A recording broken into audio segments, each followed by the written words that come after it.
مسلم league نون کے senior رہنما سعد رفیق اس وقت کارکنان سے خطاب کر رہے ہیں، آئیے آپ کو براہ راست وہاں لیے چلتے ہیں۔ میرا رشتہ الفاظ کا محتاج نہیں ہے، ہم محبت، پیار اور اخوت کی لڑی میں پروئے گئے ہیں اور بہت سا برا وقت ہم نے اور اچھا وقت اکٹھے دیکھا ہے۔ اس رفاقت کو اب تقریباً 23 برس ہونے کو ہیں اور ان 23 برسوں میں کوئی بھی لمحہ ایسا نہیں ہوا جب ہم نے ایک دوسرے کے مشورے کے بغیر کوئی کام کیا۔ مجھے بہت خوشی ہے کہ اس حلقہ انتخاب سے ایک ایسی شخصیت قومی اسمبلی کے رکن منتخب ہوئی ہے جو متوازن ہے، نرم دم گفتگو اور گرم دم جستجو ہیں، اور انشاءاللہ تعالی ان کی سرپرستی میں ہماری یہاں پہ جتنی بھی ٹیم ہے، کونسلرز کی، وائس پریزیڈنٹ کی اور ہمارے ساتھی جماعتی عہدیداروں کی، اس علاقے کے جو مسائل باقی رہ گئے ہیں ان کو انشاءاللہ تعالی وہ مرکز سے ان کا تعلق ہو یا صوبے سے ان کو حل کروائیں گے، اور جو ڈیولپمنٹ باقی رہ گئی ہے اس کو بھی مکمل کریں گے انشاءاللہ تعالی۔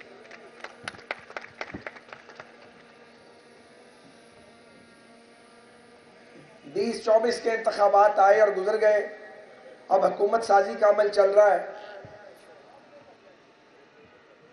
جس جماعت کی حکومت نہیں بنی وہ یہ کہتی ہے کہ دھاندلی ہو گئی ہے، لیکن اس کے لیے حسب عادت وہ قانونی پلیٹ فارم کو استعمال کرنے کی بجائے سوشل میڈیا کا سہارا لیتے ہیں، الزام لگاتے ہیں، بہتان لگاتے ہیں، جعلی بیلٹ پیپر کی تصویریں لگا کے شائع کرتے ہیں اور غلط بیانی سے باز نہیں آتے۔ یہ ان کی عادت اور روایت ہے۔ اتفاقاً 2 کردار یہاں موجود ہیں، ایاز بھائی اور میں۔ جب 4 حلقوں کا افسانہ چھیڑا تھا عمران خان صاحب نے تو ان 4 میں سے 2 کے وکٹم ہم تھے۔ دلچسپ بات یہ ہے کہ وہ دونوں حلقے الحمدللہ ہم نے میرٹ میں جیتے تھے، ضمنی الیکشن میں ایاز صادق صاحب پھر جیتے۔ انہیں جماعت نے کہا کہ آپ چھوڑ دیں، کوئی بات نہیں، اور وہ ایاز صادق صاحب نے چھوڑا اور الحمدللہ اسی ضمنی الیکشن کو جیتا۔ اس حلقے سے میں الحمدللہ 40,000 کی لیڈ سے جیتا۔ انہوں نے کہا جی کہ یہ لیڈ جعلی ہے۔ آج میرے مبارکبادی دینے کے بعد یہ ثابت ہو چکا ہے کہ ہم نے کبھی جھوٹ نہیں بولا الحمدللہ۔ ہم اس وقت بھی سچے تھے اور آج بھی ہم نے صحیح بات کا اقرار کیا ہے۔ جیت ہار کھیل کا حصہ ہے۔ عمران خان صاحب بھی یہاں سے ہار کے جا چکے ہیں۔ وہ جو 500 ووٹوں سے جتوائے گئے تھے جوڈیشری اور اسٹیبلشمنٹ کی مدد سے، وہ اب ایک اوپن سیکرٹ ہے، کوئی چھپی ہوئی بات نہیں ہے، اور پھر ضمنی الیکشن میں ہم 11,000 سے جیت گئے۔ تو یہ کام چلتا رہتا ہے، اس کی شاید اتنی اہمیت ہے نہیں جتنی اہمیت آپ کے نظریے کی ہے، آپ کے اصولوں کی ہے اور آپ کے پروگرام کی ہے۔ جب مجھے محسوس ہوا، رات گزارے میں سو گیا، مجھے جاگنے کی کوئی ضرورت نہیں تھی، صبح اٹھا دیکھا کہ انتخابی نتائج مکمل ہو گئے ہیں، 1.5-2 منٹ کے اندر میں نے اپنے مد مقابل کو مبارکباد دی اور اپنا فرض ادا کر دیا، اور پلٹ کے نہیں دیکھا۔ اس کے بعد اس کی ضرورت ہی نہیں تھی۔ میں شکر گزار ہوں، یہ اس سلسلے کا دوسرا پروگرام ہے۔ یہ آپ کے اعزاز میں استقبالیہ تقریب ہے، یہ اظہار تشکر کی تقریب ہے، جس میں ہم سب آپ کا شکریہ ادا کر رہے ہیں کہ آپ نے انتخابی جدوجہد میں شیر کا ساتھ دیا، مسلم لیگ نون کا ساتھ دیا۔ آپ زہریلے پروپیگنڈا کا، کلٹ فالوئنگ کا، یہ جو ایک فرقہ بن گیا ہے یا جو ایک فتنہ بن گیا، آپ اس کا شکار نہیں ہوئے۔ بہت سے لوگ اس کا شکار ہوئے، وہ بہت جلد سمجھ جائیں گے انشاءاللہ تعالی۔ ایک بات میں ڈنکے کی چوٹ پہ کہنا چاہتا ہوں، ہمیں یہ مشورہ دیا جا رہا ہے کہ جو زبان پی ٹی آئی کی ہے وہ زبان ہم استعمال کریں، خاص طور پہ جو مسلم لیگ نون کے حامی ڈیجیٹل میڈیا پہ جواب دیتے ہیں پی ٹی آئی والوں کو۔ بدقسمتی سے انہوں نے بھی وہ زبان استعمال کرنی شروع کر دی، اور وہ چاہتے ہیں کہ مسلم لیگ نون کی لیڈرشپ بھی یہی کرے۔ ہم نے یہ نہیں کرنا. یہ ہمارا دھرم نہیں ہے, یہ ہمارا راستہ نہیں ہے. نفرت کا مقابلہ نفرت سے نہیں کیا جائے گا, تعصب کا مقابلہ تعصب سے نہیں کیا جائے گا, اور کلٹ کا مقابلہ کلٹ سے نہیں کیا جائے گا. نفرت, تعصب, جھوٹ, سازش, بہتان اور پروپیگنڈا, اس کا مقابلہ کام کام اور صرف کام سے کیا جائے گا. اور ہم اپنا راستہ نہیں بدلیں گے, اور کوئی دنیاوی طاقت ہمیں اپنا راستہ بدلنے پہ مجبور نہیں کر سکتی. تاریخ بھی شاہد ہے اور یہ قوم جانتی ہے کہ ہم نے ہر ظلم کو سہا ہے, لیکن ہم نے اپنا راستہ نہیں بدلا, نہ اپنا نظریہ بدلا, نہ اپنے اصول چھوڑے. آج جنہیں دھاندلی نظر آتی ہے اور جو آڈٹ چاہتے ہیں, میں ان سے مطالبہ کرتا ہوں کہ اگر آڈٹ کرنا ہے تو ضرور کیا جائے, آڈٹ ہونا چاہیے, لیکن آڈٹ 2018 سے ہونا چاہیے. 2018 میں آڈٹ کیوں نہیں کیا گیا؟ اس وقت ری کاؤنٹ کیوں نہیں کیا گیا؟ اس وقت آر ٹی ایس کو بند کیوں کیا گیا؟ ایک ناجائز حکومت اس ملک میں مسلط کیوں کی گئی؟ آج اس کا بینیفیشری کہتا ہے کہ اس کے ساتھ زیادتی ہو رہی ہے. وہ یہ کہنے میں تب اس کا حق بنتا ہے جب وہ اس زیادتی کا, جس کا وہ بینیفیشری تھا, اس کا اقرار کرے.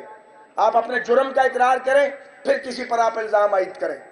یہ نہیں ہو سکتا کہ تاریخ کا سفر 2024 سے شروع ہو اور 2018 کو بھول جایا جائے, کیونکہ ملک پر ایک نقاب پوش مارشل لاء تھا.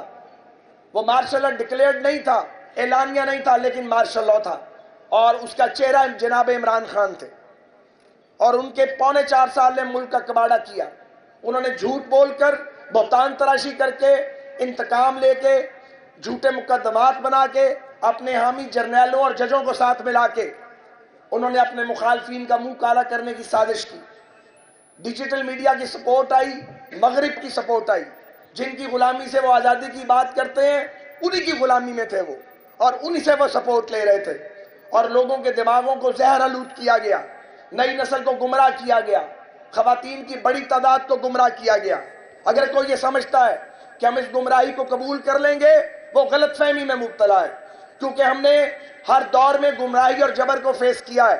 اس کے لیے اپنی جانیں دے دی ہیں, اپنی جوانیاں لٹائی ہیں. کوئی دنیاوی طاقت, میں پھر کہتا ہوں, جبر کی بنیاد پہ, جھوٹ کی بنیاد پہ نہ ہمیں آگے لگا کے دوڑا سکتی ہے اور نہ ہمیں اپنی منزل سے ہٹا سکتی ہے. یہ ممکن ہی نہیں ہے, اس زندگی میں یہ ممکن نہیں ہے. ہم پختہ لوگ ہیں, پختہ کار لوگ ہیں, بنیاد پرست لوگ ہیں. اپنی بنیاد نہ چھوڑی, نہ چھوڑیں گے, اپنے نظریے پہ قائم رہیں گے. سارے لوگ جانتے ہیں کہ اگر ہماری جماعت سے بھی کوئی غلطی ہوتی ہے تو میں الحمدللہ ان کارکنوں میں شامل ہوں جو برملا اس کی نشاندہی کرتے ہیں. ہم پاکستان میں نفرت کی سیاست نہیں چاہتے, ہم تعصب کی سیاست نہیں چاہتے. نفرت, تقسیم اور تعصب اس ملک کو برباد کر کے رکھ دے گا. ہم پہلے ہی بہت تقسیم ہو چکے ہیں. اس لیے میڈیا کے ذریعے میں 24 کروڑ پاکستانیوں کو یہ کہنا چاہتا ہوں کہ وہ جذبات سے نکل کے ہوش اور دانش کی بنیاد پہ اپنے فیصلے کریں.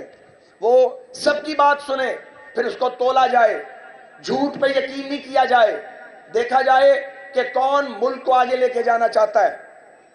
آج عمران خان کہتے ہیں کہ میں IMF کو خط لکھوں گا. آپ لکھیں خط, آپ ضرور لکھیں خط, لیکن یہ جرم ہے, قومی جرم جو آپ کرنے جا رہے ہیں, اور آپ نے پہلے بھی اس طرح کے جرائم کیے ہیں.